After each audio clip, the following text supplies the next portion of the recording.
We're going to talk about medieval society, and let me just say that you can divide medieval history, because I hadn't really covered this the last time, which I'm sure you've already watched that and read all your textbooks, so you know what I'm going to say.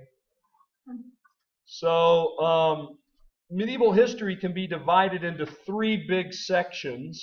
Most people do. I don't really have that up there. So maybe I should put something else up there so you can't write that stuff down so you'll listen. One is the early Middle Ages, all right, the early Middle Ages, which will go up to 1050, okay? Early Middle Ages then starts with the fall of the Roman Empire. So we normally say the Roman Empire falls about when? Anybody know?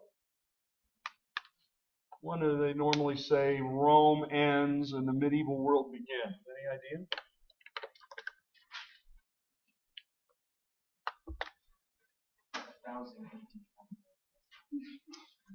No, it's a lot earlier than 1000.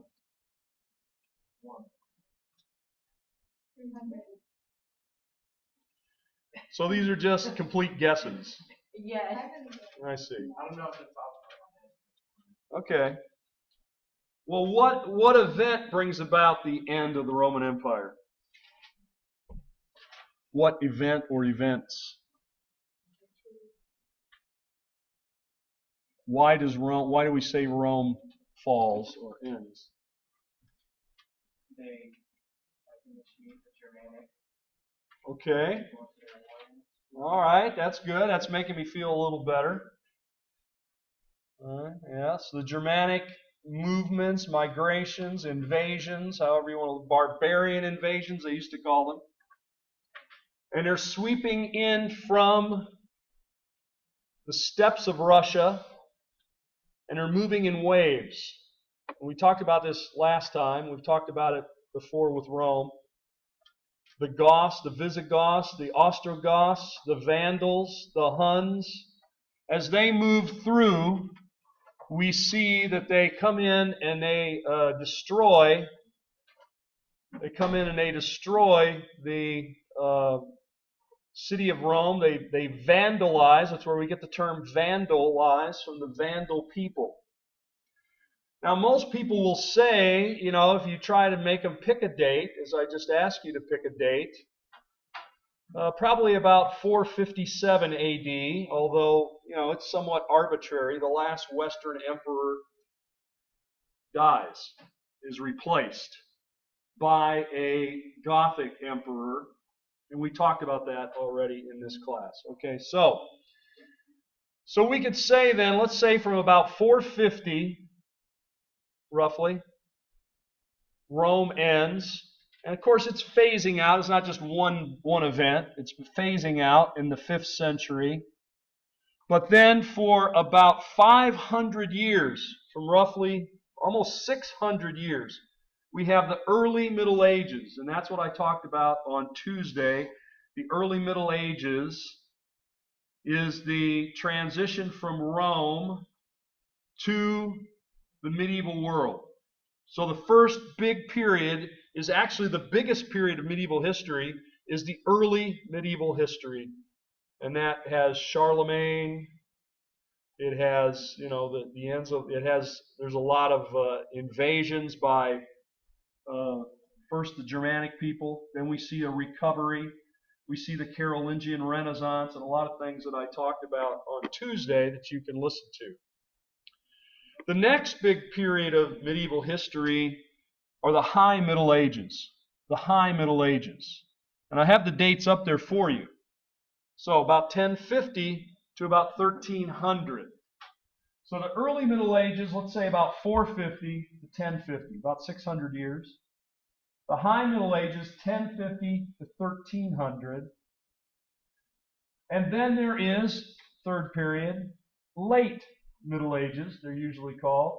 The Late Middle Ages goes from about 1300 to, most people say, about 1450, before 1500. Depends on where you are in Europe. So if we want to characterize what happens in the early Middle Ages, we would say there's Germanic invasions that come in. disrupts the Roman Empire. Things fall apart. There's a lot of destruction. And these groups that are moving in, these Germanic groups that are moving in, have been converted to a form of Christianity that views Christ as being subordinate to God the Father. So it is thought to be heretical. It is called heretical by the Christians who are already in the West. And so they never are accepted by those who are in the church in the West. Although they have a kind of form. I mean, they know who Christ is. They have a Bible. The Bible is similar Bible, except it's been translated so that it makes it appear that Christ is subordinate, that is, God the Son is subordinate to God the Father. They're not equal. Okay? So that creates a lot of problems. And so in the early Middle Ages, then we have a lot of fighting then, because there's one tribe called the Franks who are converted into Western Christianity without going through this Eastern Gothic Arian Christianity. And so then that Frankish group is big allies with the Pope. There's a lot of fighting between them until there's a large Frankish empire culminating under Charlemagne around 800 AD and up to his son. So 850, let's say roughly 850 AD. All right? We then see learning coming back in. So then if we get to the High Middle Ages, what do we see happening there? And that's what we're going to talk about today. I'll just say in a nutshell, what happens in the High Middle Ages is that we see a great population growth across Western Europe. A lot of people are born, a lot of people are living. And that means with a lot more people, of course, we're going to need more. We got more resources because more people can do more things. Right? Hopefully. Of course, today, it just means we would have our head buried on our phone more. We don't really do anything. We text more. Or we play Nintendo more or something like that. Eat more pizza at least. We'll be going to the food place over here, spending up our, what do they call it? Fire funds. Fire funds? Is that really what they call it? Everything's got fire in it. It makes me kind of nervous, You got the fire funds and the My Fire, and we got the what is that thing called? The Inferno. What's that thing where the gym? The furnace. Should be the Inferno. I mean, Inferno's hotter than a furnace. That's true. I like it. Inferno, the Inferno. Come on, let's get with it. And then we got that mascot guy, Pyro. I call him Pyro. What's it? Scorch. Yeah, that's one. Scorch. Should call him Pyro, because that means fire, loving fire. He loves the fire. All right, maybe not. All right, so we got the High Middle Ages. We got more people, and there's more opportunities. We also have to have more food and so forth. And so we're going to see it during this period, 250 years, population really grows. People move into towns. They move into cities. We see them mushroom. We see cathedrals built. We see all kinds of growth and building. Universities begin. And then around 1300, what happens? It's a little after 1300. What happens that changes Europe? Anybody know? In the late Middle Ages? What's the biggest event in the late Middle Ages?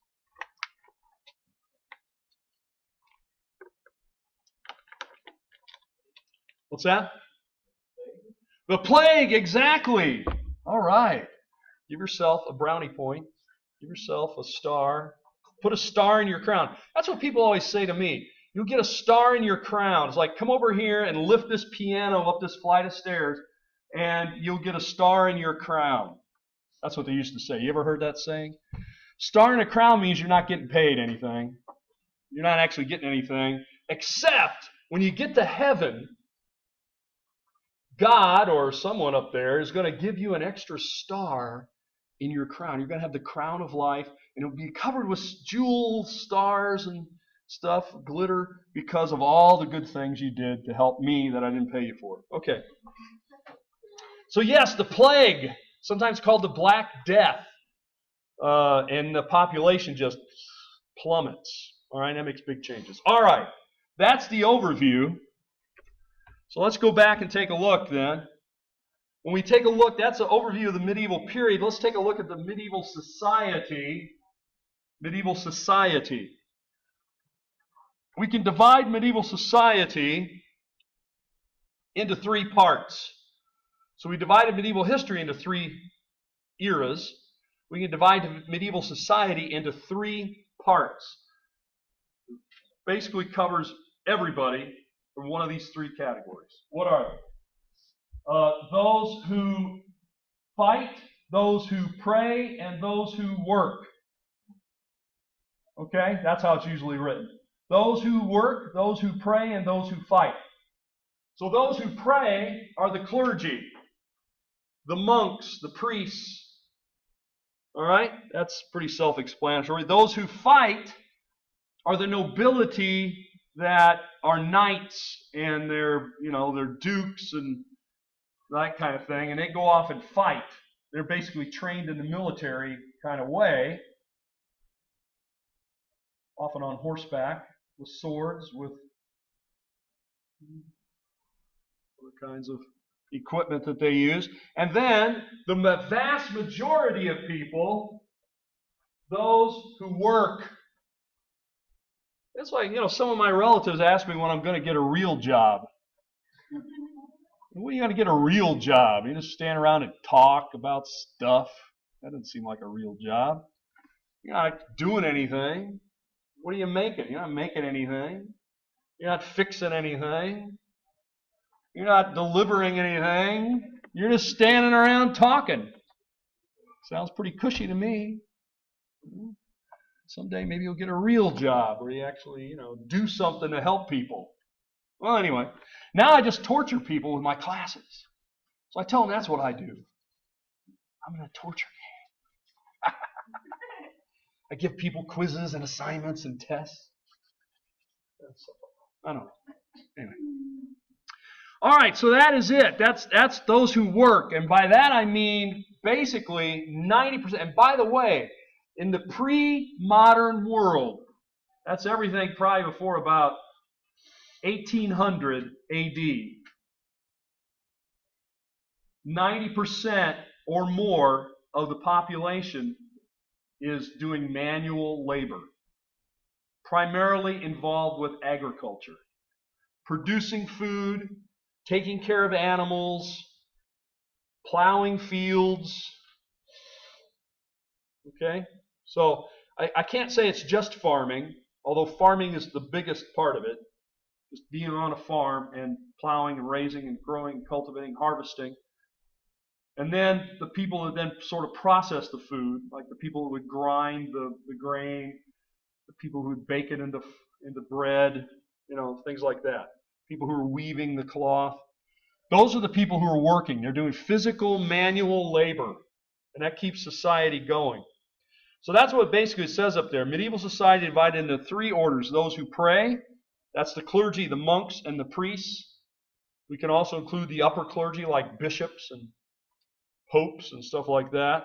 That's a very small percentage of society. In fact, all those people at the top of that pyramid are about 10% of society. It's actually a little less than that, usually about 8 or 9%. But make it nice and even, 10%. And I don't know if it's equally divided between clergy and the people who are fighting. But in this diagram, okay, we'll say it's 5 and 5, but that's probably not completely accurate. But roughly about 10% of the people are nobility. And nobility do not do manual labor. They just don't do it. It's not in their job description.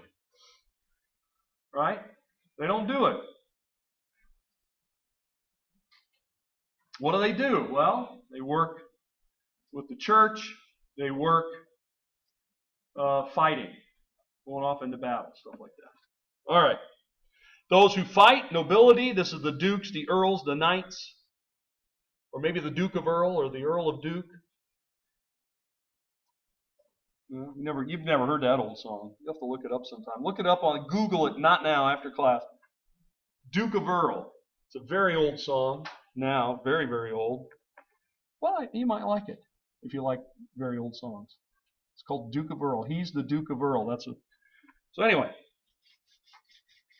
Then those who work, that's everybody else. Now, this includes, those who work, includes at least two groups of people.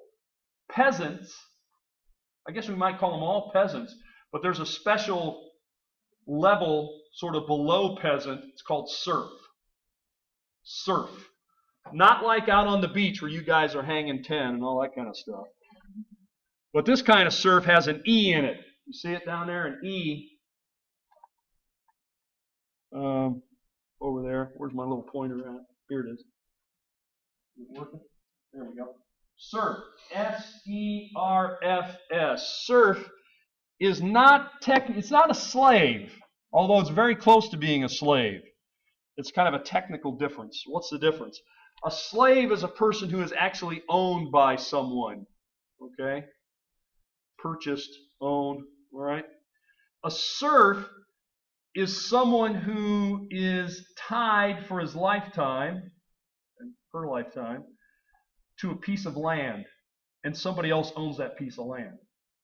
Okay, sort of like you've got 100 acres out here, and maybe it's divided into 5 or 10 acre plots, and there's a person or a family attached to each 5 or 10 acres. They're always going to be plowing that field. They're always going to be tending that. If I happen to somehow, I don't own it, I give it to my son or whatever, they go with the land. So they're not really free. They can't just say, hey, we're moving, we're leaving, we're not going to work this land. No, they have to work the land. So it's a technical difference. It is difference. It's not slavery technically, but it is serfdom. And, a lot of people didn't like it, of course. So that is also in that group. All right, let's move on. So what's going to happen in the High Middle Ages then? That's going to bring about, I already told you, I gave you the spoiler alert, right? That guy was dead through the whole movie. And the little kid was dead too. I'm not going to tell you what movie that is, but that's a spoiler alert. That's an old movie now. You probably haven't seen it. You know what movie I'm talking about? Bruce Willis is in it. And he, is talking to this little kid. And the kid is like a ghost. He thinks the kid is dead. The kid's been murdered or whatever. But he can see the kid and talk to the kid. But then it turns out that really it's Bruce Willis that's dead. And the one who can see the ghost is the little kid. Anyway, don't let me wreck the movie for you. Spoiler alert.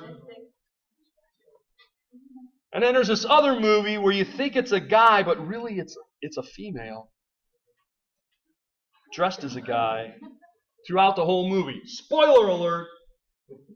Or, in the last episode of The Walking Dead, when they killed Rick Grimes. Spoiler alert. All right, so spoiler alert here is that the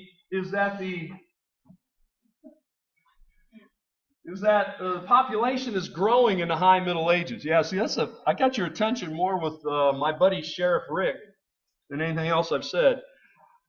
In the High Middle Ages, I had a Walking Dead experience this week. I had a Walking Dead experience this week. Elaborate, please.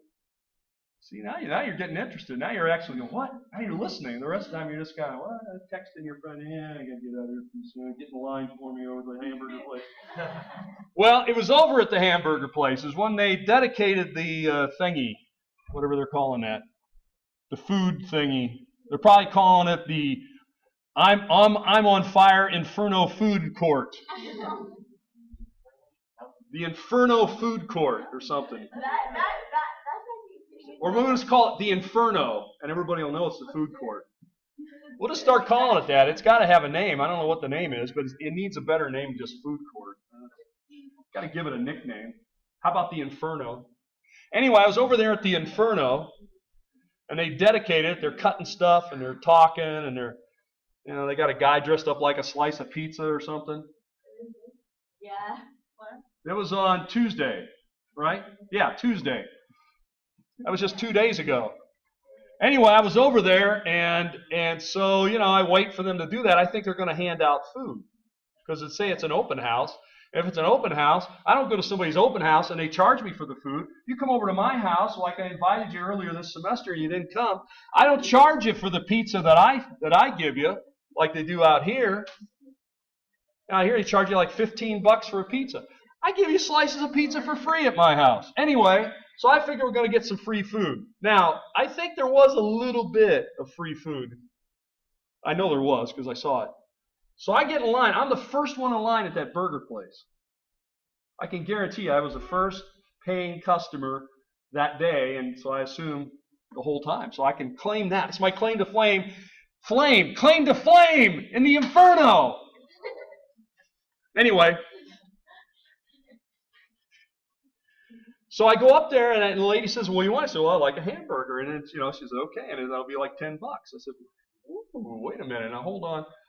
I thought this was like free the first day." I didn't get a coupon. I didn't get a coupon. I didn't get anything. See? Nobody got the coupons. Anyway, so I get in there, and she made me pay, and then I see that I got to wait a long time for my hamburger because they're frying up hamburgers they are going to give away, and they're cutting them into little pieces. And they're putting them in little bowls. And they're putting them on trays. All right, so this lady comes and she takes out 2 trays of these hamburgers in little dishes. And everybody wants them. She says, no, you have to go outside to get the hamburgers. You got to go outside. So she makes her way through there with the hamburger pieces. And so right then, as I'm standing there waiting, they put 2 more trays of these hamburgers right in front of me. I would have taken like 2. And so being the nice guy that I am, I picked up the trays, and I turned around. Of course, they just saw her go and say, "You can't have any." I said, "I'm supposed to take these outside." And everybody's like, "Yeah." But I said, "But if by the time I get out there, if there's no hamburgers on there, that's no thing." And then that was The Walking Dead. Because there was like 40 or 50 people all in that line. There was like the whole place was just packed. And everybody started with their arms, doing this kind of Walking Dead thing, all coming at me, like zombies, like The Walking Dead, the walkers. And they were trying to get me, but they would grab the hamburgers, fortunately. I did get one little quarter piece of hamburger, which I did eat. So, there you have it. That's my Walking Dead thing. So when the zombies come, I got a sense of what it's going to be like. I'm going to be dead real fast. Basically. Especially if they have those fast zombies. Those Brad Pitt zombies. The Brad Pitt zombies are like going like 30 miles an hour. Have you seen that? They're like, I don't know how fast those guys are going. But there's like, there's no way you can't outrun like 5,000 zombies going at 30 miles an hour. It's not going to happen. I don't care how fast you are. They're going to get you. So you're going to be dead. But you got the slow zombies, you might live for a little while, and then you'll be dead. All right. Speaking of death, let's talk about life. All right. So we got a lot more people. How do we get those people? Agricultural innovations. Not too exciting to us, I guess, but it made a big difference in their life. How do they do that? They used a heavy plow. A heavy plow. People had been using in Europe the same kind of plow that people used in the Roman Empire, which is a very light plow. If you're plowing ground in Italy, you don't want a heavy plow because you don't have a lot of soil there. You got a lot of rocks and stuff. So if you used a heavy plow, you'd be breaking your plow or getting it caught on the rocks and stuff. And so people just took the same kind of light plow, which was just sort of a curved thing, it was kind of scrape it across there and make a little gully to put the seeds in, right?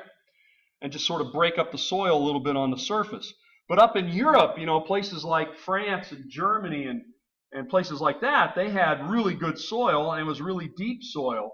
And so here about this time, about 1050, they developed a heavy plow, which in fact has a wheel on it. And it really digs down deep. So it's turning over soil that had never been farmed, turning over those nutrients, loosen it all up, and of course that's going to make things grow a lot better. Now, of course, to do that, if you're going to have a heavy plow, it's going to be hard to pull, right? That's why they have to develop the tandem harness. You can see the tandem harness on this picture of these two horses that are side by side. Here we have a 2-horsepower wagon. We still call it horsepower, right? My car's got like 3 horsepower. Oh, or maybe 4. But here's 2. Now the thing is, if you put the horses in a line, you don't really get more pulling power. Like if you had, let's say you had 4 horses, but the horses like 1, 2, 3, 4, one right behind the other. You really don't get a lot. You don't get the same benefit of the horses if you can put them side by side. Now, of course, part of the problem if you put too many horses side by side is it just gets hard to turn. So 2 horses is pretty good. It's pretty ideal. And then you can kind of bring 2 horses out in front of it. You get more pulling power. Well, what you want to be able to do is get those horses to be able to pull at the same time. So you need a tandem harness. It may not seem like much, but it's pretty complicated, really. You got to have the pole coming out here. You got to have what they call a double tree, a single tree, a double tree. You got to have different harnesses, all kinds of ropes. They figured all this out, how to get the horses to pull together, or the ox. Sometimes they use oxen. And then the collar, the horse collar, they redesigned it so it went further down. It was just kind of up around the neck. They actually go down on the shoulders. So when the horse is pushing or pulling, pulling the stuff, the horse is doing it from the shoulders, as you can see here in the picture. Well, anyway, they then had to use teams of oxen and horses to pull the plows. And of course, they begin to select for horses that are stronger. You don't want a little fast horse. You want a plow horse. If you lived on a farm, you've seen plow horse, well, like Clydesdale. Clydesdales are not speed horses. They're for pulling. You've seen the big Clydesdale. I don't know if you've ever seen them, but they're huge. I can't mention that because I can't advertise them. Yes, it is. Yeah, it is. They're pulling big wagons, and those are farm horses that pull wagons, and they also pull plows. All right, so this kind of plow that they develop, I got a picture of it here. It's called the Karuga. And here you can see an illustration up here at the top. There's an illustration of the plow, and then down here is a Roman plow. So you can see the difference. The Roman plow has a blade going straight up and down, and then another blade digs in. But this one, if you take a look at it, has wheels up on the front, has a much heavier piece of metal here, and it really digs in and makes furrows and makes ridges, digs stuff out in this. Now this allows them to plow in straight lines, plow deeper. It turns over the dense soil that they have in northern Europe.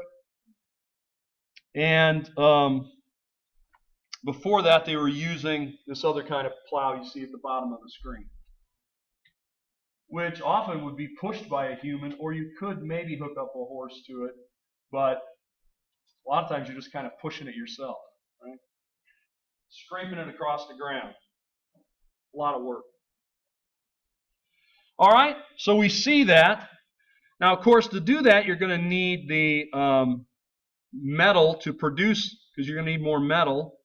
Iron mining and production are there, and the heavy plow is created, and they have to rig it with an axle and with wheels, so all this may seem simple to us, but you're going to have to figure out how to make the axle, make it spin, and get the wheels, and get it all to work the way it's supposed to work. So there is some technology here. If I ask you to go out there and build a plow on your own, like this, it wouldn't be that easy.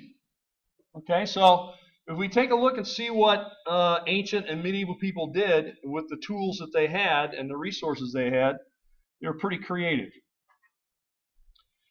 Now, here is a calendar showing different seasons and different things from 1460, a French calendar. I think this might be in your textbook as well, or something similar to it. This just shows the activities of the peasants. So take a look. you've got a peasant who is using a sickle. You've got one here of one kind. This is beating the wheat. Here's the sickle. This is sort of a club. Once you've cut the wheat down, so you've got the sickle here, and you've got the club-like thing here. You get the wheat down, and you have to beat on it to knock the seeds off of sort of break the head of it off, because that's where all the good stuff is. Then you're going to have to winnow it. So if you go through here, you can take a look at a lot of the different activities. The second one up here is planting. You see he's got stuff in his backpack-like thing, which is a lot of seeds. And, tending 2 different crops. Then you see in the upper right, sheep. You have to take care of sheep and goats, right? Because they need to be fed and watered every day, more than once a day. And, you need to help them when they give birth. You're going to get their wool off of them. You have to know how to cut the wool off, and then you're going to have to process the wool. And here you see a guy down here scattering seeds by hand. This is a broadcast method, where you take a handful of seeds and you kind of throw them out. Okay, so there's a lot of different processes here. Here they are. I like this one where it's hard. If you really look at it closely, those are pigs. How's he feeding the pigs? He's got a stick there. He's not beating the pigs. Although if you've ever had to deal with pigs, sometimes that's a whole other story. When I was a kid on my grandmother's farm, they had hogs. And you try to get the hogs onto the wagon. And they did not want to go. It's not easy to get them to do that. Anyway, because they knew something was up. So they had a prod. My uncle, I remember, had a prod. It was an electric prod. Kind of give them a little to encourage them to move. But what this is they're actually feeding. They're feeding the hogs. How? He's got that stick, and he's beating the trees, and the trees have acorns. This is one of the main things that hogs would eat in Europe this time. There's plenty of acorns out there, and they would gobble them up, okay, during that time of year. Well, anyway, good enough. And then you see a guy down here in the bottom right butchering an animal as well. All right, so this just gives us some of the idea of some of the activities that peasants had to do just to survive. Okay, a lot of things you don't even think about. You just get your MyFire thing, you go over there and get yourself pizza or whatever, and you don't think about all the processes, all the steps that it takes to get that food inside of you. All right. For you, it just takes a swipe card and some fingers. Right. Put it down there. Okay. But it takes a lot of work. And if you would have come over to my house, you would have seen me making the pizza. I make the dough myself. I make the dough. And then I stretch it out. And I've got an oven. I put it in there with the stones. I put it right on there. Put the toppings on there, whatever you want. But you didn't come, so you didn't get to see that. But I'm going to do it again in April, so you might want to go. You might want to come over. I can make pizza again. I guess that seems to be very popular. So I actually make the dough like a day or two in advance and let it sit in the refrigerator so that it rises slowly, so that it's very stretchy and stuff. It's supposed to be, like pizzeria stuff. I don't know. I think it's pretty good. I got a paddle and everything. Get it out of the oven. Slice it up. I'm making you hungry now. Have you had lunch? I haven't had any lunch. That pizza sounds pretty good to me, but you have to wait like 2 hours in there to get a pizza. And then $15 maybe. I don't know. Anyway, I guess you can get a little pan one for like $7. Well, the 3-field system is also going to help. What's a 3-field system? It involves 3 fields and rotating things around. So they shift during this period, the High Middle Ages, from doing 2 fields to 3 fields. And what is that? Well, there is crop rotation, where you would say, if you're growing this crop in this field over and over and over, and this other crop in this field over and over and over, it's good to switch it up. Because different crops need different nutrients and have different, requirements. And so if you actually rotate the crops around the field, then it's gonna do better. For example, up where I'm from, originally, big farmland up there in Indiana, it's soybeans and it's corn. Soybeans and corn. I mean, it's huge fields of corn and huge fields of soybeans, and they rotate them because soybeans actually put nutrients back into the soil, nitrogen, because it's a legume. It's like a bean, a pea, soybeans, right? But corn, of course, takes a lot of it out. So they do that to sort of do that. And then what they did in the medieval period is they actually had a third field that they would let it lie fallow. That means they would go a year without planting anything in it. Now, that takes a lot of intestinal fortitude to say, I'm going to take a third of my land and I'm not going to plant anything in it. And then what that would let it do is sort of let the land rest. And you would rotate that around. So you got field number 1. Well, we sort of have it here, right? Here's field 2, fallow. Field 1, planted. Field 3, planted. So you've got 3 fields there. One of them's fallow. Field 1, field 2, field 3. And then the next year, maybe 1 would be the one that's fallow, and 2 and 3 would be planted, and then the next year 3 would be fallow, and 1 and 2 would be planted. Does that make sense? So 2 out of 3 years, you're planting in a field, but 1 year you don't. Well, this actually allows the crop rotation and rotating the fields like this increase the yield. They actually end up getting more food, more crops per acre, okay, than they did otherwise. So this increased the yield, but of course the demand for food is up and food prices are high. Like $15 for a pizza and $8 for a hamburger or whatever. That's high. I think that's high prices. You guys, you drive all those Mercedes and stuff. So anyway, but actually what happens is when we want more food and we've got more people, then actually this is going to put into demand that we're going to have to make sure all the fields, everything is active. Okay? That's a 3-field system. So what are the results then? The results are the food supply goes up. The food supply goes up. Production, yield, and all that. We're getting more, let's say wheat, let's call it wheat, more wheat per acre with these new systems, the new plow, the new rotation, the new, all the different things that we're doing. We're getting a better yield. And the population actually doubles. Why would the population double? The population doubles because people are all, at this time, everybody is subsistence economy. Anybody know what I mean when I say subsistence? That's what my mother would call a $5 word, subsistence. Subsistence is, I guess the way we might put it is, you're just barely making it. Right?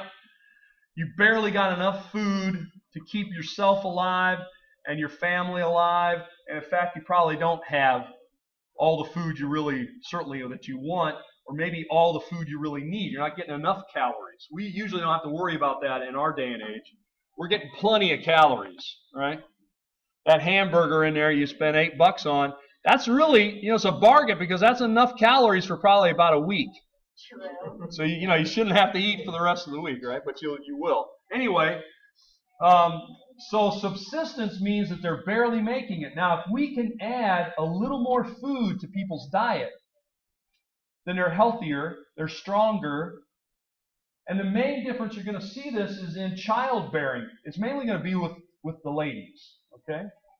I don't want to break this to you guys, not a biology class, but women can do things that men can't do. And if you want a list, just ask some of the ladies. But what I'm talking about is,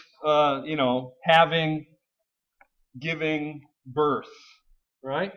So, right now, women outlive men. I'm sure the ladies know about that, right? Women have a longer lifespan than men these days. See? They're going, yes, we're winning. We're winning. But, I don't know, like average lifespan of a male, I don't know, is like 76, and the average lifespan of a woman is like 78 point something. So, it's maybe a couple of years on average. But I can tell you that is a modern phenomenon. That's really only been happening for about the last 50 years. Why? Because of a few things, and mostly it has to do with childbearing. Women, when you take a look at lifespans, like you read that the lifespan of medieval Europe was like, 37. And so you think that, everybody died in their 30s. That's really not true. That's an average. That's an average, right? So that means that people in the medieval world lived a lot longer than 37, but a lot of them died a lot sooner than that. So when are they dying? They're mostly dying when they're children, they're infants, or children, because children get a lot of diseases. Children have a lot of potential health problems. Children can have a lot of problems. And also women who give birth, a lot of them died because there'd be complications from childbearing. We're not going to go into all those, right? But with our more modern style of preparing women for, who are carrying baby, like they get more vitamins, they get more nutrition and all that kind of stuff, and they get more health care, and maybe they go to the hospital. And so now, I won't say it never happens, but it's fairly unusual that a woman dies in the United States because she gave birth to a child. It does happen, but it used to happen a lot, all over the world. Okay? And then a lot of those children, from the day they're born to, say, the day that they're 18, a lot of them died. Very high mortality rate. So if you get the women more food, they're stronger for the childbearing. They're also producing babies that are healthier, stronger, who are going to survive out of childhood better. And the children are going to have better food. All right, so that all makes sense?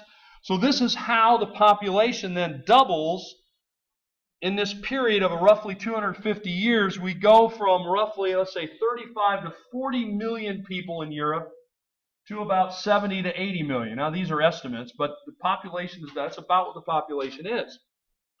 So what are we going to do with all these people? Well, since our farming is getting more efficient, we can produce more food per field. This actually means that, and we got more people, we can send some of these people to towns, and some of these people go to cities, and they begin to do other kinds of jobs. Specialization. So you'll have some, like say a child of a peasant guy who's a farmer. He might send his son into town when he's 7 or 8, 9 years old to work with a blacksmith or someone like that, right? And so the child then, the boy, will be an apprentice for usually 7 years or more. And the deal is the kid's not paid anything. What is the kid paid? He's given a place to sleep, and he's given food to eat, and he helps the blacksmith, and along the way the blacksmith teaches him how to be a blacksmith. Here's how you make the fire, and here's how you get the metal hot, and here's how you pound it. Here's the different things you do, and they're going to learn that. So it's sort of like on-the-job training, but you don't really get paid. You're just getting your room and board. All right? And at the end of that period, you may or may not become a blacksmith. All right. So urbanization, that means people move to cities, and specialization, people become, different jobs than their parents were. Still manual labor.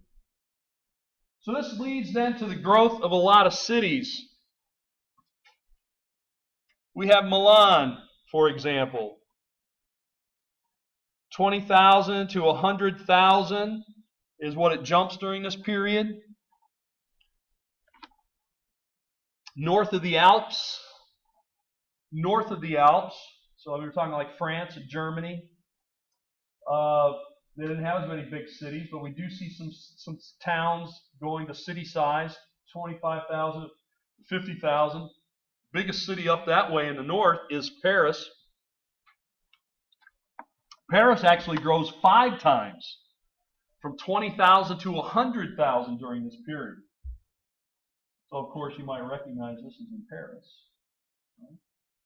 And so with that is a lot of increased commerce. You got more people. You just think about the food. You've got a lot more people to feed now. You got twice as many people to feed, twice as many meals to prepare, twice as many pizzas to make. And also we see in these cities, they begin to build great things like what I have pictured here for you, a great cathedral. This is Notre Dame Cathedral in Paris. But cities begin to compete with one another for publicity, for bragging rights, to say they have the biggest cathedral, the tallest tower, whatever. And so they begin these projects, which takes year after year to build, huge resources of stones and masons and all sorts of things to build these things. And then basically they want the tallest spire in the world. All right? And then so this city will say, we've got the tallest one. And then the other one will say, okay, we're going to beat that. We're going to build a bigger one. We saw this kind of thing here in the United States. I think those days are probably over, but it was the competition, say, between New York and Chicago. New York had the tallest building for a long time. Then Chicago had the tallest building. And then New York, so, you had like the Empire State Building, right? Then you had the John Hancock Building. Then you had the Twin Towers. Then you had the Sears Tower, or the McCormick Tower. Now we've kind of gotten away from that because they become targets. But still, if you go to Dubai in the Middle East, they're claiming they got a building, it's the tallest building in the world. Right? And it's huge. It's very shiny. Okay. Why? They want everything there the biggest, whatever it is. In Dubai, their building is going to be the biggest picture frame, the biggest picture in the world. And it's going to be a picture of the king or the prince.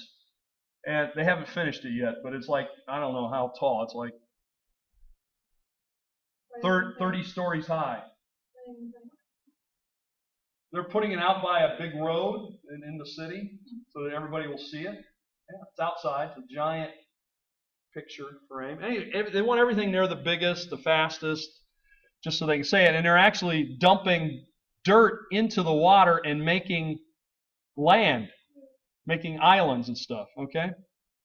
So, one that looks like a palm tree and things like that. Why do people do that? It's so they can say, well, look what we have you don't have. Look what we have that's unique. We have the biggest, we have the fastest, or whatever. That's what they were doing in Europe at this time. We're also going to see that there are a lot of cultural changes that will come about and political changes that are going to come about.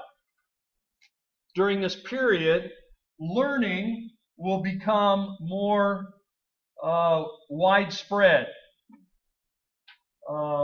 If you go back and listen to what I said about Charlemagne and the Carolingian Renaissance, a lot of people did not know how to read and write, including Charlemagne. When you read his biography, by the way, which you're supposed to be doing, the Charlemagne biography, he'll talk about how Charlemagne tried to learn how to write. He could read, but he couldn't write. We often put those skills together. But he could read, and he actually could speak like 4 languages, but he could not write. So he'd practice his writing. Anyway, here we see this becomes more the case where we'll have more writing, we'll have more documents, and so what we're going to start to see is there's going to be a move from an illiterate society to a literate society. And what does that mean? That means we're going to depend more on written records. Our brains are capable of a lot more than we require of them. For everybody. I know some people have even more than others. But what I'm saying is we do not memorize things anymore. If I ask you what is your phone number even for your cell phone, you may not know it because you never call yourself. And if you do, if you want a phone number for anybody else, you just go to your phone and you click on their name or you say their name and it just calls them. I don't know what their number is. I just I put it in there and once and so I don't have to learn it. Used to be people had a lot of phone numbers memorized and addresses and a lot of things. People can memorize a lot. We can memorize a lot more. Also, if you think about it, we trust records more. If I show it to you in writing, if I just say something to you, like you're in class, well, then you go and Google it to see if the old man is right. How far off am I? Well, I don't know. Hopefully I'm on track most of the time. But what I'm saying is, we don't trust what people say. But if it's in writing, or in our case today, if you can see it on a computer screen, then it's got to be true. We put a lot more trust in what's written. I think maybe too much trust, because everybody can put something online these days, and it doesn't mean any of what they're saying is true. All right? But that's a whole other topic. But at this time, people trusted what people said more than what was written. Why? First of all, most of them couldn't read. If you can't read, you're not going to trust. If I hold up a piece of paper and say, well, right here, this says what you have to do, and you can't read it, you say, well, my mother or my relative told me this is what I'm supposed to do, and now you bring me a piece of paper that says I'm supposed to do something different. I'm going to do what my relative tells me I'm supposed to do. I'm not going to listen to you and this piece of paper. I may not say I can't even read it. Or, for example, think about property lines. I lived in Kentucky for a long time, in a rural part of Kentucky, and there would be a lot of property lines that had never been officially surveyed, right? Because who's going to pay for that, and why do it? And so, let's say, for example, you live on a family farm, and you grew up there, and let's say your parents grew up there, or your father or whoever, and your grandparents, and so forth, have been in your family for a long time, and when you ask Grandpa, where does the farm, where's our line start? He says, you see that big tree? It goes from that big tree right there, and it goes down to that rock. See that big rock? And it goes down to the creek. It goes down to the stream, right? And then on this side, it goes this way. All right, and so that's what everybody, that's it. That's our property. And now some guy shows up, some city slicker, as we might call him. We might have other names for him. City slicker, and he shows up with a piece of paper and says, that's his land. And his land goes right here. And you say, no, our land is over here. Well, how do you know that your land's over there? Well, Grandpa told me it goes from the tree to the rock down to the stream. And he said, well, look at this piece of paper. No, that's wrong. Who am I going to believe, Grandpa or this guy I don't know with a piece of paper that I don't know where it came from and maybe I can't even read? I'm going to trust the people I know. So we're going to see a move here from illiterate to literate. And today, we don't trust anything if it's not written down. And even if it's written down, we may not trust it. Right? Anyway, but we certainly, if you came up to me and said, oh, well, you told me that I could turn this in late. And I said, well, I don't know if I told you that or not. Right? I hear that a lot. And then you say, well, you sent it to me in an email. Here's the email you sent me. Okay, I guess maybe I did say that. See, so I would trust that. Well, also financial records become very important, because as there's more people, there's going to be more transactions, right? When you go over there to use your MyFire funds right after class, they're going to say you can't use them, and then you're going to be disappointed, right? But you're going to have to keep an account. If you've got $200 in your MyFire account, and let me tell you, if you go over there and eat 2 or 3 times a day for a week, you're not going to have that $200 very long, unless you're just ordering a bottle of water each time, because, it's going to add up. And they're going to be keeping track. And you're going to go there and say, I want the hamburger, and you swipe it, and it says, you got no money left. And I say, what do you mean I got no money left? It's right here on our records. See, record keeping becomes very important.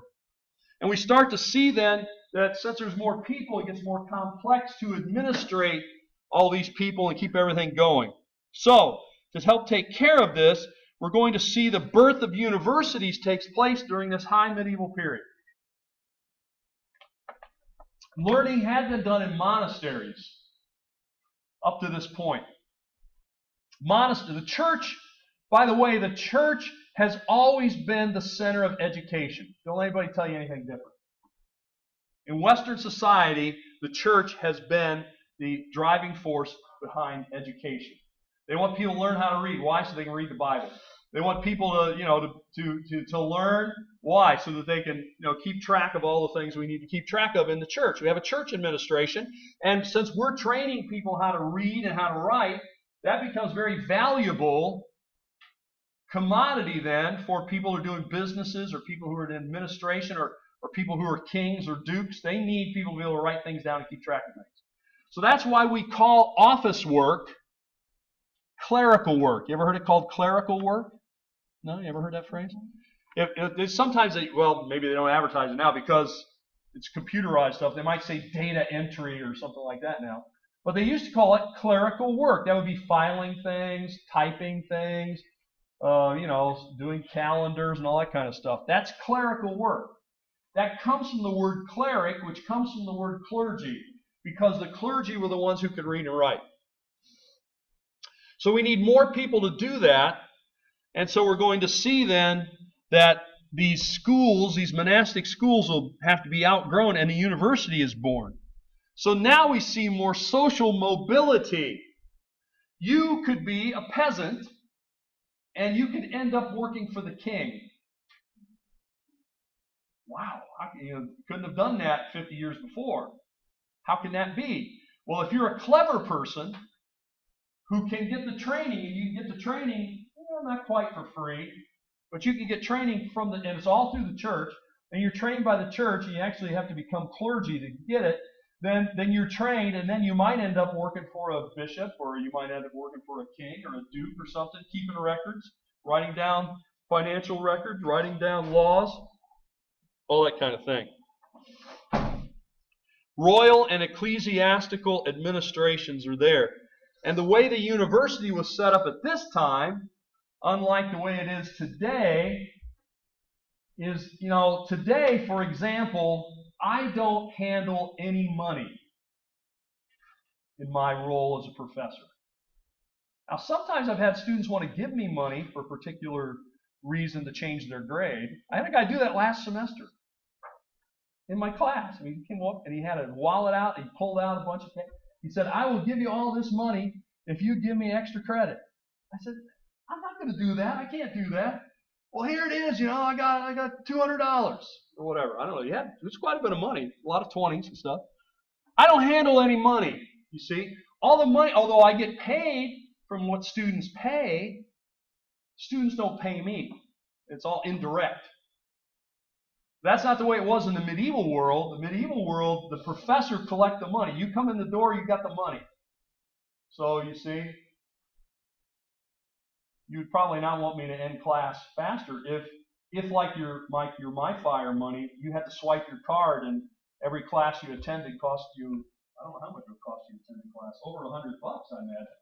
I don't know what the tuition, I haven't figured it all out, but it would be a sizable amount of money per class. $80 to $100, or you can figure it out with your tuition and all that, how many hours you're taking, how many hours you're in the class, how much you pay for a class. I don't know all that, those numbers. But I don't see any of that money. I don't even know. But in medieval times, they did. If you didn't pay the money, you didn't get in the door. You paid me. You paid the professor. Then you get in the door and you hear what's there and you learn, and then maybe you'll get your degree. It wasn't any kind of guarantee because you had to learn the material. So that was very different. We're very insulated from that now. I don't even know what you pay. Some of you pay different amounts. I don't know. You get scholarships or anything. I don't know. I don't know anything about that. It's none of my business, people would say. I don't need to know it because I don't handle any of that. So it insulates us, student to professor, from any money transactions, except for the occasional student who wants to bribe me. Okay.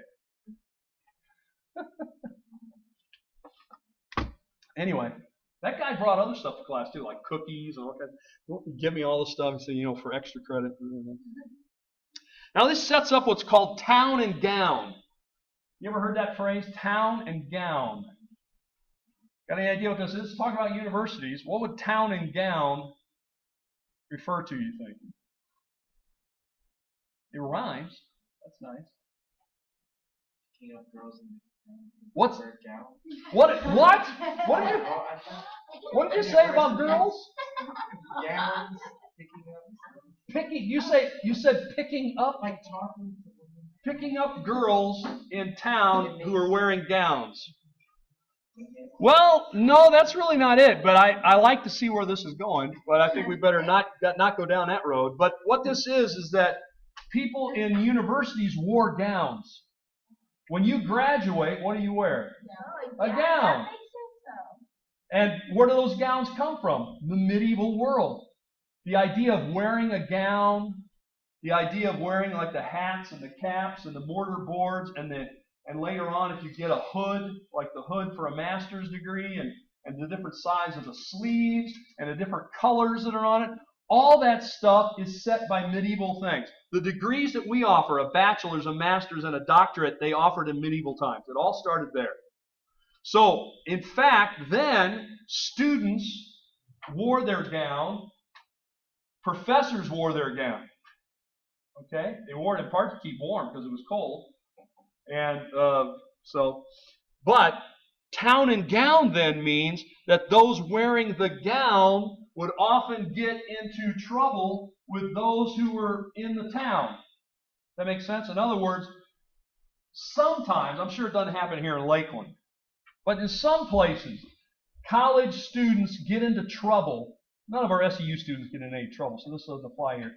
But college students sometimes get into trouble in town with businesses, with business owners, with landlords. Right? If you live off campus and you rent, landlords paying your rent. Things are broken. And what happens is, maybe they find out you're a student, so they raise the price. They charge you $8 for a hamburger, stuff like that. Okay, so there could be conflict between the town and the gown, and that's been around since medieval times. And, I went to school at a place, when I went to graduate school in Ohio. Miami University got nothing to do with Florida. By the way, Miami comes from Ohio, the name. It's in Florida, but the Miami of Florida came from a guy who was a land developer from Ohio. Oh, so that's when they watch football.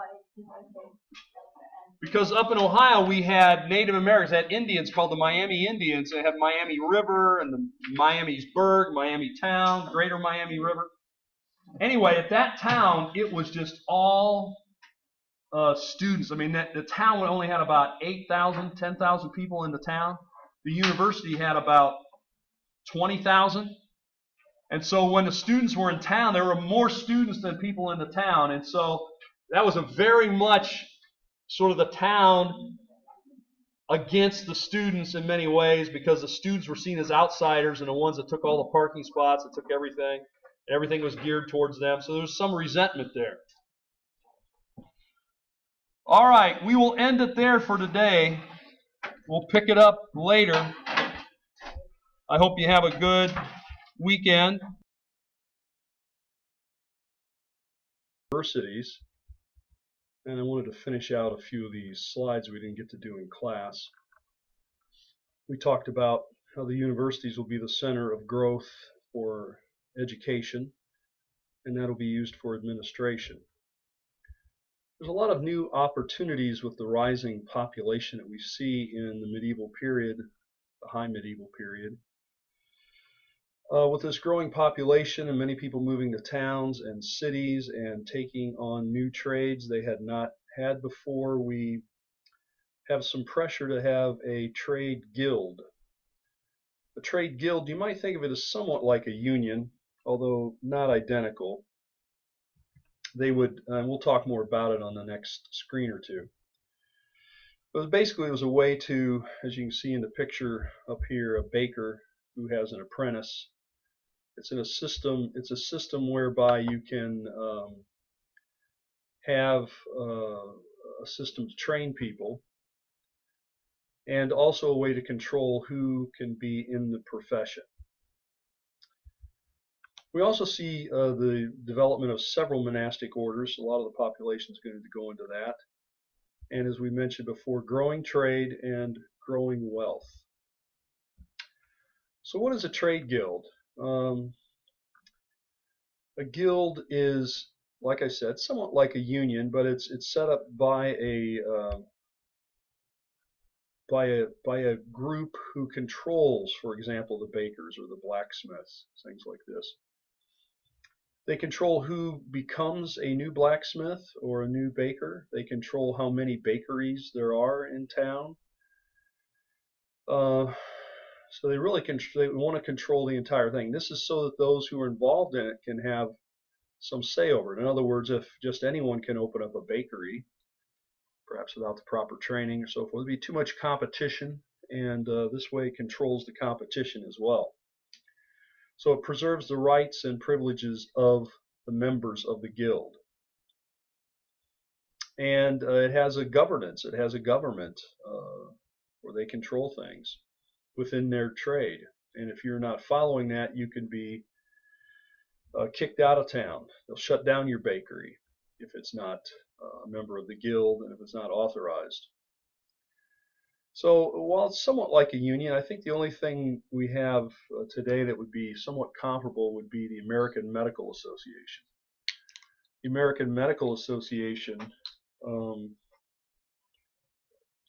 controls who becomes a doctor, how doctors are trained, medical schools, licensing of doctors,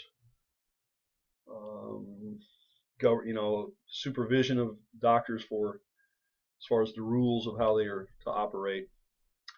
And this way they can keep control of how many doctors there are, say, in the United States. Because if there were too many doctors, then the fees which doctors charge would be eroded. They would get less money. So that's probably the closest thing to what this was like. And also, they train them. So what would happen here is, say, you have a son. You don't need him on the farm, so you go into town and you negotiate, let's say, with the baker, and you say, my son's a hard worker and so forth. And so you strike up a deal with the baker. The baker says, all right, I will train your son. In response, I will give your son a place to sleep, and I'll give him food to eat, and I'll give him training. And the son therefore receives no money, the family receives no money for that. And then I will expect your son to obey and work hard, and he'll eventually learn the trade. Once they would learn the trade, then there's usually at least 7 years to do that. So if your son is, say, 9 or 10, he'll be 16, 17, so somewhere in that neighborhood, approaching 20 when they finish their internship, if you want to call it an internship, apprenticeship. And then they would be ready to create a masterpiece, to take that to the guild to see if they could then be certified or endorsed as a master of the trade. Once you're a master of the trade, then you would get paid, and then that baker would have to hire your son, or your son would have to go elsewhere to find work. Doesn't mean he can open his own bakery, because that's also controlled. And there's only going to be so many bakeries per city or per town. And then, once maybe your son gets that kind of training, then perhaps there might be an opening at another bakery or in that bakery where he was trained. Perhaps eventually he might have his own bakery, but it would be a long process, and this would control it. So these guilds became very powerful in the town governments as well, city governments, especially when it came to running the sort of the chartering of cities. So the guilds represented a craft, so they weren't just a merchant.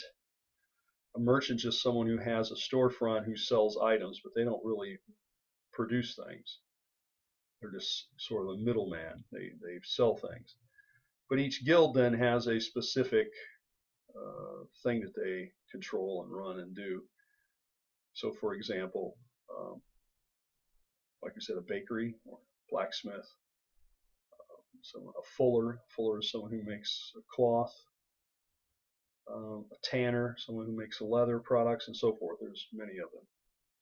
So as we see here, you have an apprenticeship, then sort of a journeyman. Once you could get up to be a master, then you potentially could have your own shop. And also, women could become masters in the craft as well. So it wasn't exclusively male. even at this point. Okay? And as you see, then the apprentice, usually a child, well, maybe 10, maybe a little older. As you can see here, many times the family would have to bring an amount of money, depending on the deals they strike up, to have the master take him on. And of course, there are a lot of rules. They couldn't get married. They had to work hard, had long hours. Usually it took 7 years. It could take less. Once the apprentice was ready, then you could, the person could then move to being a journeyman. A journeyman then is someone who has passed the apprenticeship but not yet a master. And for this, you'd actually be paid a salary. You would continue to learn more about the craft, and then become a master if the guild votes you that. Okay. Then you potentially could have your own shop or bakery or whatever it was. But of course, again, they limit those numbers because they don't want a bakery on every corner or a blacksmith in every neighborhood. They want it to keep access, make sure everybody's busy enough, everybody's making enough money, so forth. And if someone did begin to practice a craft without the proper system, apprenticeship, journeyman, and so forth, they would be shut down, banned, could be fined if any member of the guild is violating it. That is, if they hire someone who's not had an apprenticeship or give someone duties that they were not certified for. And the members then were also not to tell people the secrets of their trade. This is what obviously, if everybody learned how to bake the bread or do the blacksmithing, we wouldn't have any business. There would be competition between members, but there really was price fixing. They would, some of this would be technically illegal, but they would say, this is how much we're going to charge for a loaf of bread, and they would all kind of agree. Here's a variation, perhaps you could have a little variation in price, but you couldn't really, a lot of times advertising, really trying to push people into your store or your bakery. Price cutting just to get people there was also controlled. Members of the craft then were protected by anyone who fell sick. The craft guild, it was an organization that would take care of, maybe bury their members when they died, perhaps help them when they're sick, maybe help their family or their children if they were orphaned.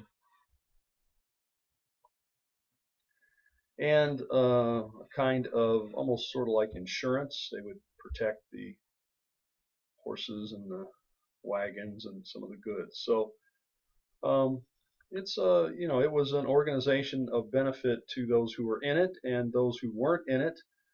It would, I suppose, as a consumer, if you think of yourself as a consumer, it's going to keep the prices higher. You're not going to get bargain prices with craft guilds. Let's move to a different topic, just briefly, literature. Literature really comes on the scene here in the High Middle Ages because more people are reading, more people are writing, there are more people around, there's more people being able to specialize and have the time to write. We see autobiography for the first time since the Roman period or classical period. St. Augustine wrote an autobiography. Writing an autobiography was, thought to be vain, immodest. If you write a biography about yourself, you're saying, I'm important enough that everyone should know about me, and so forth. Of course, in our day and age, modesty is not a concern for many. One of the most famous of these autobiographies at the time is about Peter Abelard. Peter Abelard, and here you see a picture of him with Heloise. Interesting story. Abelard and Heloise fell in love, so it's kind of a love story. Right? People like love stories. But the family did not approve. And so they ordered Heloise to go to a nunnery, become a nun. And Abelard was in fact, but you know, when maybe you have a pet, and my mother used to say, we need to get the dog fixed. Now, I don't know if you know what that means, but that's basically what happened to Abelard as punishment, and then he became a monk. But the two of them still were in love, even though they could not be together. So they would write letters to one another, and those letters are recorded. You can read them. And then Abelard was a philosopher monk, and he also wrote an autobiography of his life. That's how we know many of these things. Literature begins to appear in the vernacular. The vernacular means the local language, because the writing up to this time had been all in Latin in medieval times, but now people begin to write in an early form of French or German or English. We see heroic literature coming about at this time, an epic, much like we see back with the Iliad, the Odyssey, or Gilgamesh's epic. This is an epic story about the Song of Roland, who goes and fights the Moors or the Muslims in Spain and is killed, and so he's the hero of the story. Troubadour poetry, where they would go from court to court, sort of singing and telling poetry and entertaining, but in a very sort of romantic way. And there was this idea of the love of a knight for the married noble lady. This was chivalry, and you would lay down your life for the lady. But again, she's married, and this is not, in one sense, it's not romantic, I guess, but it is chivalry. So there is a lot of stories center around that, sort of this idea that the knight is really kind of in love with the lady, but the lady, of course, is married to the master, to the Lord, and it's sort of an impossible love, right? So this is the kind of literature. There's a lot of literature during this period. A lot was very interesting to read, and gives us a lot of insight into their culture. I think this is the last screen. The final thing we'll see here is the development of scholasticism. I guess we've got another one there. So scholasticism then is the idea of taking the thought and the reason of Aristotle, the logic of Aristotle, inductive reasoning, and to try to apply it to our lives today, or in their case, their lives at that time, and especially to theology, Christian theology. And so it leads to a lot of, what can we determine, what can we actually learn, and how do we learn it? These are the questions that are there. Aristotle is very much into studying the world around us to try to learn about our universe, about our world, and about ourselves. So we're going to take this idea and try to apply it to Christian thought, Christian theology. It's going to lead to debates. One that's often given is the extreme example: how many angels can dance on the head of a pin? Well, do angels take up any space? If they're non-corporeal, if they don't have a body, well, maybe angels don't take up any space. If angels don't take up any space, then the head of a pin, which of course is very tiny, could you have 5 angels there? Could you have 1? Could you have 1,000? Well, part of this would be to the debate: what do we know about angels? How do we know it? Do they take up space? Do they occupy physical space? If they don't, and the pin does, then what does this tell us? Well, these are the kinds of sort of logical discussions and organized sort of debates or arguments over what some people would sometimes come to believe was rather trivial matters. But it does tell us, it does show us that now Aristotelian, or the thinking of Aristotelian thinking, or the thought of Aristotle, has made full circle into Christian thought. Whereas prior to this, much of it had been Platonic thinking, or thinking of Plato, the world of ideas or ideals. Anyway, this is scholasticism is a major movement in this high Middle Ages, and one of the leaders of that is this man here, Thomas Aquinas, now called St. Thomas Aquinas. You see his dates for his life. He's in the 13th century AD, 1225 to 1274. He applies the teaching of Aristotle to Christian theology. He was a rather large person, and I guess maybe somewhat clumsy because of that. And I think maybe some of his classmates were a bit jealous because he was extremely intelligent, I suppose, a genius.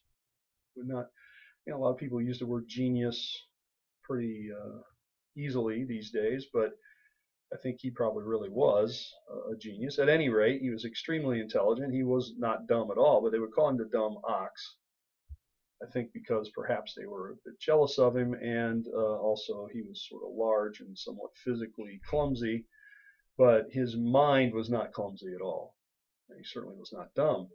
So we see that he would really reorganize the way people thought about Christian theology for, well, still affects it today. How, categorizing theology and how we look at God and how we study things and how we get to truth. So he believed, there is this tension within faith. How, faith, if is faith just, is it blind or not? Thomas Aquinas said it's not blind. Truth for faith, truth by reason. So in other words, our minds and our inquiry, we should not be afraid to research and study and learn, because I think he would say, all truth comes from God. And the more we can learn about God, the more we can learn about truth, the more we'll know about God. And so God gave us a mind, and he wants us to use it. Well, at any rate. But he didn't see a conflict between faith and reason. Many people do. And he said that our mind could find truth in the physical, the natural universe. It would, in fact, teach us about these things. So we have sort of physical, natural truth that our mind can do, and there are spiritual truths, which don't come, you might say, from the natural world, like the idea of the Trinity. How do we think of the Trinity? How do we try to explain it? And so forth. God is 3 in 1. Okay. Father, Son, and Spirit, they are distinct, they're different, but they are all one. Or God's grace. How can we imagine something like, and there are many other ideas like this that are spiritual. Well, at any rate, he writes a lot of his thoughts down here in an organized fashion. What many people call his magnum opus. That's Latin for his great work. Great work of writing called the Summa Theologica. That's in Latin. His summary, you might say, of theology. Most people just end up calling it Aquinas' Summa, or shorthand. And people, who study such things know what they're talking about. I got down here, he's very influential in the Roman Catholic Church. That's an understatement. He was pivotal, really, in Roman Catholic Church and theology. All right, we're going to end this for now, and I hope you have a great day.